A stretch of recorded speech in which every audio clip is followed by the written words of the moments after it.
মাধ্যমে এর হাতিয়ার কি? মদিনা ওয়ালা নবী বলেন আকসিরু মিন কাউলি লা ইলাহা ইল্লাল্লাহ, বেশি বেশি লা ইলাহা ইল্লাল্লাহ তলোয়ার দিয়া বসতে থাকো। আল্লাহু আকবার। বেশি বেশি লা ইলাহা ইল্লাল্লাহ হাতিয়ার দিয়া কলব বসতে থাকো, কলব বসতে থাকো, কলব ভার দিতে থাকো। বলে লা ইলাহা ইল্লাল্লাহ কলব দিয়ে তলোয়ার দিয়ে কিভাবে কলব ভাষা সম্ভব? বলে লা ইলাহা অর্থ কি? বলে কোনো মাবুদ নেই ইল্লাল্লাহ, আল্লাহ ব্যতীত। লা ইলাহা অর্থ কি? বলে কোনো মাসুক নাই আল্লাহ ব্যতীত। লা ইলাহা ইল্লাল্লাহ অর্থ কি? বলে কোনো রাজ্জাক নাই আল্লাহ ব্যতীত।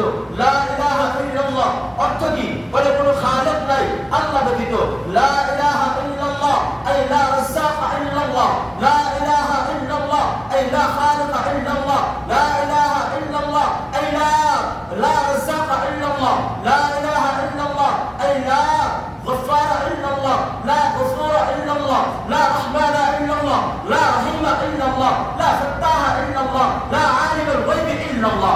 আল্লাহ ব্যতীত কোনো রিজিক দাতা নাই, আল্লাহ ব্যতীত কোনো স্রষ্টা নাই, আল্লাহ ব্যতীত হায়াতের মালিক কেউ নাই, আল্লাহ ব্যতীত মওতের মালিক কেউ নাই, আল্লাহ ব্যতীত আমাকে বাংলাওয়ালা কেউ নাই, আল্লাহ ব্যতীত আমার নিঃশ্বাস দেওয়ালা কেউ নাই, আল্লাহ ব্যতীত আমার শ্বাস নেওয়ালা কেউ নাই। লা ইলাহা ইল্লাল্লাহ এর অর্থ হলো আল্লাহ আছে, পৃথিবীতে আর কেউ নাই, আর কোন বস্তু আর কোন মাখলুকের অন্য কোন শক্তি নাই, একমাত্র আল্লাহ তাআলার সব শক্তি। সব শক্তি কার?